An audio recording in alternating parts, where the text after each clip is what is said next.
सुनिए पौष मास की महापुण्य फल देने वाली संपूर्ण कथा। विष्णु भगवान की कथा। एक नगर में एक सेठ व सेठानी रहते थे और सेठानी रोज विष्णु भगवान की पूजा करती थी। सेठ को उसका पूजा करना बिल्कुल भी अच्छा नहीं लगता था। इसी वजह से एक दिन सेठ ने सेठानी को घर से निकाल दिया। घर से निकलने पर वह जंगल की ओर गई तो देखा चार आदमी मिट्टी खोदने का काम कर रहे थे। उसने कहा कि मुझे नौकरी पर रख लो। उन्होंने उसे रख लिया, लेकिन मिट्टी खोदने से सेठानी के हाथों में छाले पड़ गए और उसके बाल भी उड़ गए। वह आदमी कहते हैं कि बहन, लगता है तुम किसी अच्छे घर की महिला हो, तुम्हें काम करने की आदत नहीं है। तुम ये काम रहने दो और हमारे घर का काम कर दिया करो। वह चारों आदमी उसे अपने साथ घर ले गए और वह 4 मुट्ठी अनाज लाते और सभी बांटकर खा लेते। एक दिन सेठानी ने कहा कि कल से 8 मुट्ठी अनाज लाना। अगले दिन वह 8 मुट्ठी अनाज लाए और सेठानी पड़ोसन से आग मांग लाई। उसने भोजन बनाया, विष्णु भगवान को भोग लगाया, फिर सभी को खाना दिया। सारे भाई बोले कि बहन, आज तो भोजन बहुत स्वादिष्ट बना है। सेठानी ने कहा कि भगवान का जूठा है तो स्वाद होगा ही।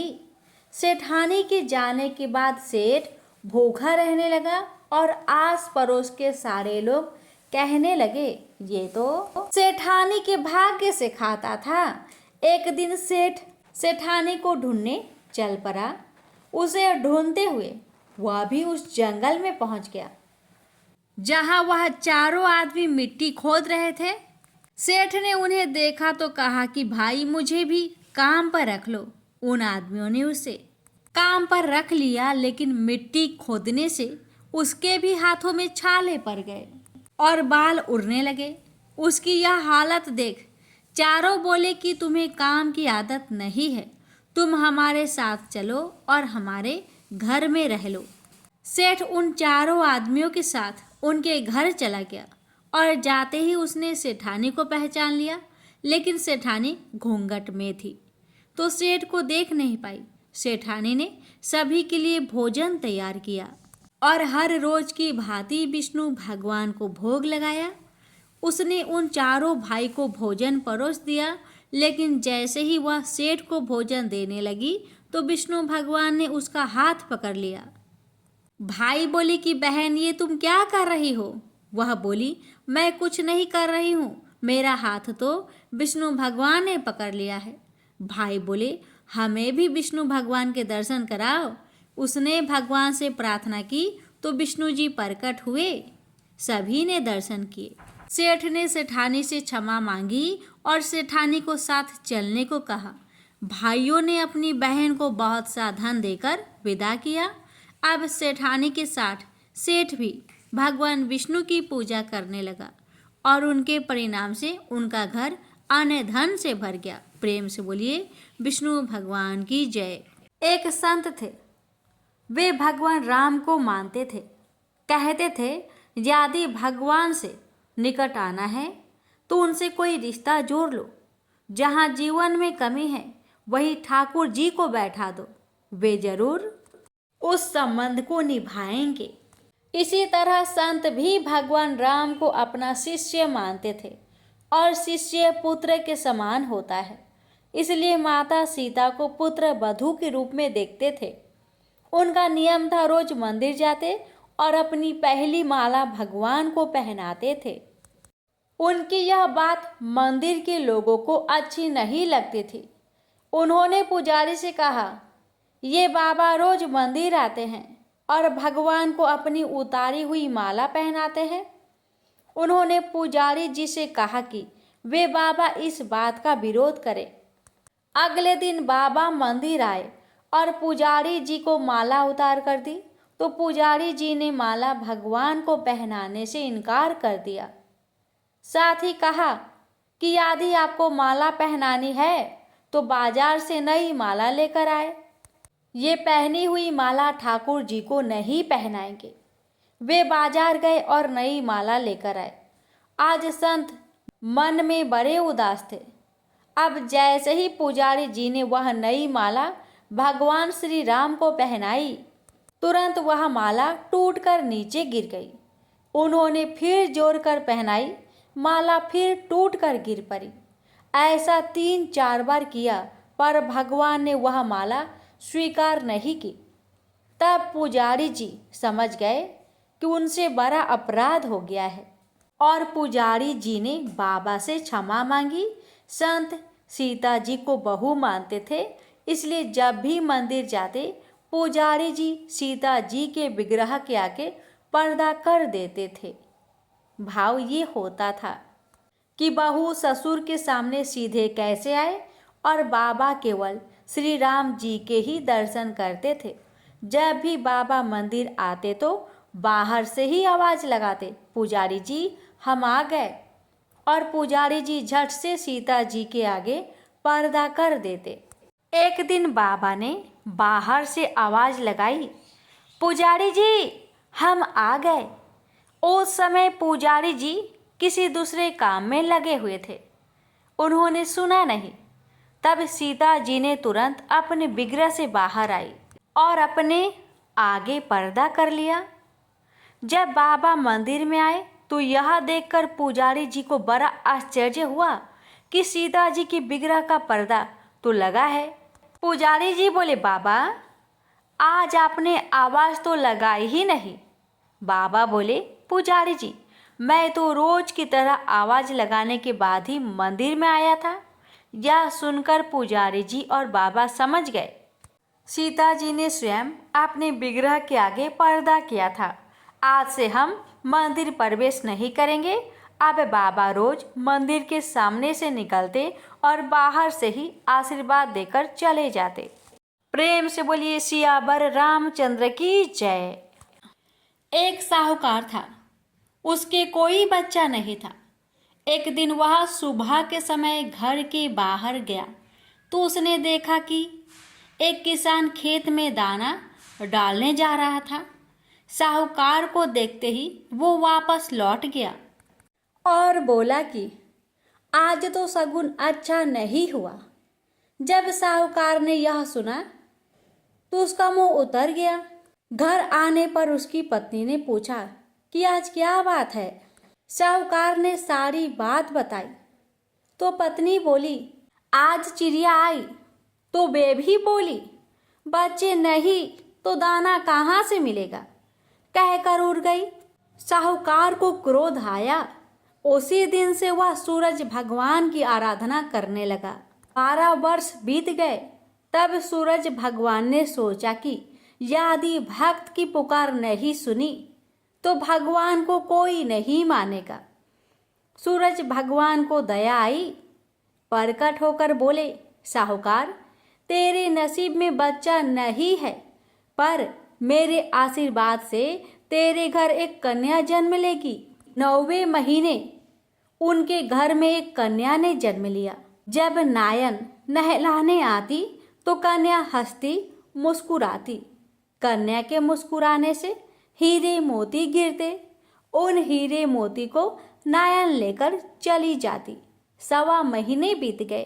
तब साहूकार की पत्नी नायन से बोली, अब इसे मैं नहला लूंगी। जब वह उसे नहलाने लगी तो बच्ची के हंसने पर हीरे मोती गिरे। अब वो समझ गई कि नायन ने तो खूब हीरे मोती इकट्ठे कर लिए हैं। जब लड़की बड़ी हुई तो माँ बाप ने सोचा कि घर में धन तो बहुत है, घर जमाई रख लेते हैं। उन्होंने एक गरीब लड़का ढूंढा और उसके साथ अपनी लड़की का विवाह करा दिया। माँ दिन उगते ही बेटी को उठाने जाती और उसका मुख देखती। यह देख तब लड़की का पति बोला, अपने बीच सुबह सुबह माँ का क्या काम है? तो लड़की बोली, माँ का नियम है कि वह सुबह होते ही मेरा मुख देखती है। दूसरे दिन वो सुबह उठा और अपनी पत्नी का मुख देखा तो उसके मुख से हीरे मोती बिखरे। अब तो समझ गया कि इसलिए ही सासू माँ इसका मुंह पहले ही देख लेती है। थोड़ी देर बाद लड़की की माँ आई तो हीरे मोती नहीं मिले। माँ समझ गई कि जमाई को पता चल गया है। माँ के मन में कपट आया। उसने एक आदमी को जमाई को जान से खत्म करने के लिए भेज दिया। आदमी ने जमाई को मार दिया और उसका सिर सासू को लाकर दे दिया। सूरज भगवान ने देखा कि हमारी दी हुई कन्या का पति मार दिया गया है। सूरज भगवान मनुष्य रूप में भिक्षा मांगने आए और उस कन्या के पति का सिर साथ ले आए। उन्होंने उसके अंग जोड़कर अमृत का छींटा दिया। तब उसका पति उठकर बैठ गया और घर गया तो बेटी ने पूछा, पौष रविवार का व्रत मेरा नियम है कि दिन अस्त हुए के बाद खाना नहीं खाना, तो फिर आप इतनी देर से क्यों नहीं आए? वो बोला कि मुझे मारने के लिए तेरी माँ ने आदमी भेजा था और सारी कहानी बता दी। तब बेटी बोली कि अब हम यहाँ नहीं रहेंगे। जो माँ मेरा सुहाग छीन ले वो किस काम की। बेटी अपने पति के साथ अलग घर में रहने लगी। उसके घर में सुख समृद्धि हो गई और उसकी माँ के घर में धीरे धीरे दरिद्रता आ गई। जैसे सूरज भगवान बेटी पर प्रसन्न हुए वैसे ही सब पर प्रसन्न रहना। प्रेम से बोलिए सूर्य नारायण की जय। सुनिए शिव पार्वती और भगवान यमराज की कथा। एक नगर में एक साहूकार अपनी पत्नी के साथ रहता था, लेकिन वह निसंतान थे। वह दोनों भगवान शंकर की पूजा किया करते थे। एक दिन पार्वती जी कहने लगी, यह आपकी पूजा इतनी दिन से करते हैं, फिर आप इनकी इच्छा पूरी क्यों नहीं करते हैं? शंकर जी कहते हैं कि इन्हें संतान सुख नहीं है, इसलिए ये इतनी पूजा करते हैं। पार्वती जी बोली कि आप इन्हें पुत्र क्यों नहीं दे रहे हैं? शंकर जी ने कहा कि इनके भाग्य में पुत्र का सुख नहीं है, लेकिन पार्वती जी नहीं मानी और वह जिद करने लगी। शंकर भगवान बोले, ठीक है, इन्हें पुत्र प्राप्ति हो जाएगी, लेकिन वह केवल 12 वर्ष तक ही जीवित रहेगा। और शंकर पार्वती जी की बात सुन रहा था। कुछ समय बाद साहूकारनी ने पुत्र को जन्म दिया, लेकिन साहूकार को कोई खुशी नहीं हुई। पूरे परिवार में इसका जश्न मनाया गया। उनका बेटा बड़ा हुआ तो साहूकार ने कहने लगी कि मैं अपने बेटे का ब्याह रचाऊंगी। साहूकार ने उसे बहुत मना किया, लेकिन वह नहीं मानी। तो साहूकार ने उसे कहा कि हमारे बेटे की आयु केवल 12 वर्ष तक ही है। साहूकार ने कहने लगी, कोई बात नहीं, मैं इसका ब्याह करके अपने मन को तो कर लूँ। साहूकार ने बेटे का ब्याह कर दिया। घर में बहू आ गई और उन्होंने बहू को सारी बात बता दी कि उनके बेटे की आयु केवल 12 वर्ष की है। बहू ने कहा कि कोई बात नहीं, मेरे भाग्य में जो लिखा था वह हुआ। अब हम तीनों मिलकर पूजा किया करेंगे। और उन्होंने हर रोज पूजा आरंभ कर दी। एक दिन ऐसा भी आ गया जब लड़के की आयु पूरी हो गई। यमराज साहूकार के बेटे को लेने आ गए तो साहूकार कहने लगा कि मेरा पुत्र अपनी पत्नी के साथ है। यमराज उसकी पत्नी के पास गए। वह बोली, अभी तो मेरे पति ने जीवन का कोई सुख नहीं देखा और आप उसे लेने आ गए। यमराज बोले, इसकी इतनी ही आयु थी जो यह भोग चुका। पत्नी ने कहा, हे भगवान, कोई ऐसा उपाय नहीं जिससे मेरे पति की आयु बढ़ जाए? यमराज बोले कि यह क्या होता है? लेकिन भगवान बोले कि यमराज का काला कंबल, लोहे का तसला 5.25 रुपये उठाकर रख दे।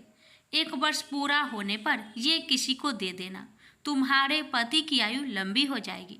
जैसा भगवान ने बताया बहू ने ऐसा ही किया और पति की आयु भी लंबी हो गई। हे भगवान, जैसे आपने उस बहू की पति की आयु लंबी किए, वैसे ही आपकी कथा सुनने वाले, कहने वाले, हुक्कार भरने वाले सभी की पति की रक्षा करना, सबकी उम्र को लंबी करना। प्रेम से बोलिए धर्मराज भगवान की जय। हर हर महादेव। माता पार्वती की जय। तुलसी माता की कहानी। एक बुढ़िया माई तुलसी जी को सींचती और कहती कि हे तुलसी माता, सत की दाता, मैं तेरा बिरला सींचती हूँ। मुझे बहू दे, पीतांबर की धोती दे, मीठा मीठा घास दे, बैकुंठा में बास दे, चटक की चाल दे, पाटक की मौत दे, चंदन का काठ दे, रानी सा राज दे, दाल भात का भोजन दे, 11 की मौत दे, कृष्णा जी का कांधा दे। तब तुलसी माता यह सुनकर सूखने लगी तो भगवान ने पूछा कि हे तुलसी, तुम क्यों सूख रही हो?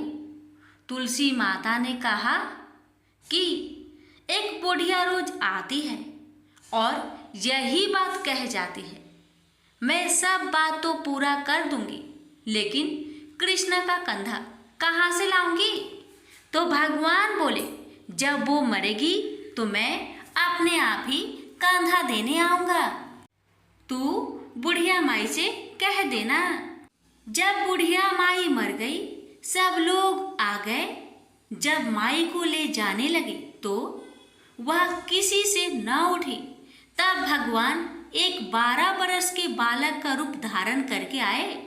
बालक ने कहा, मैं कान में एक बात कहूँगा तो बुढ़िया माई उठ जाएगी। बालक ने कान में कहा, बुढ़िया माई मन की निकाल ले, पीताम्बर की धोती ले, मीठा मीठा ग्रास ले, बैकुंठा में बास ले, चटक की चाल ले, पाटक की मौत ले, कृष्ण जी का कांधा ले। यह सुनकर बुढ़िया माई हल्की हो गई। भगवान ने कंधा दिया और बुढ़िया माई को मुक्ति मिल गई। हे तुलसी माता, जैसे बुढ़िया माई को मुक्ति दी वैसे सबको देना। प्रेम से बोलिए तुलसी महारानी की जय। कथा। एक बुढ़िया माई थी, मिट्टी के गणेश जी की पूजा करती थी। रोज बनाए रोज गल जाए। एक सेठ का मकान बन रहा था। वो बोली, पत्थर का गणेश बना दो। मिस्त्री बोले, जितने हम तेरा पत्थर का गणेश करेंगे उतने में अपनी दीवार ना चिनेंगे। बुढ़िया बोली, राम करे तुम्हारी दीवार टेढ़ी हो जाए। अब उनकी दीवार टेढ़ी हो गई। वो चीने और ढा देवे, चीने और ढा देवे। इस तरह करते करते शाम हो गई। शाम को सेठ आया। उसने कहा, आज कुछ भी काम नहीं किया।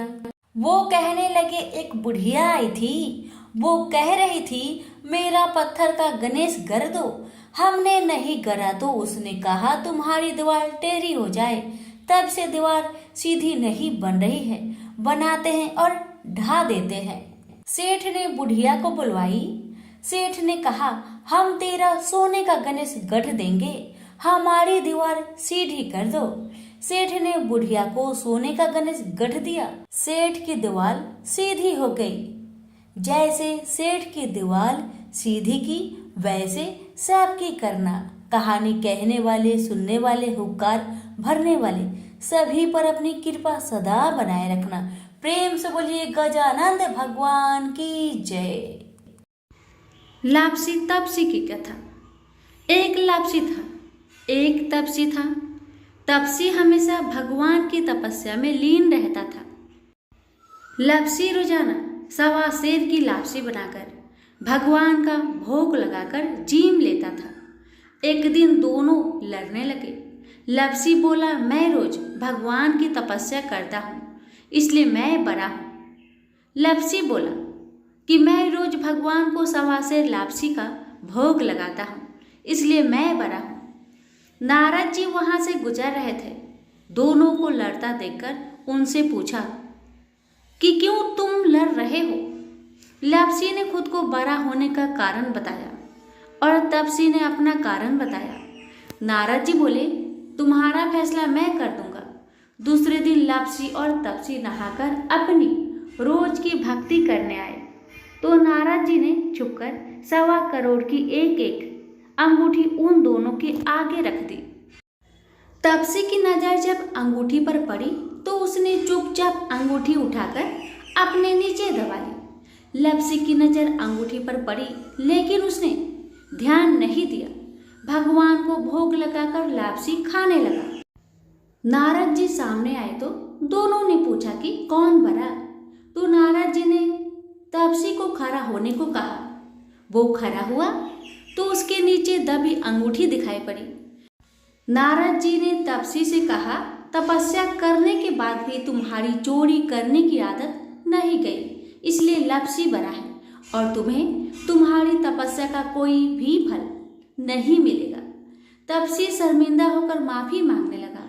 उसने नारद जी से पूछा, मुझे मेरी तपस्या का फल कैसे मिलेगा? नारद जी ने कहा, यदि कोई गाय और कुत्ते की रोटी नहीं बनाएगा तो फल तुझे मिलेगा। यदि कोई ब्राह्मण को भोजन करवाकर दक्षिणा नहीं देगा तो फल तुझे मिलेगा। यदि कोई साड़ी के साथ ब्लाउज नहीं देगा तो फल तुझे मिलेगा। यदि कोई दिए से दिया जलाएगा तो फल तुझे मिलेगा।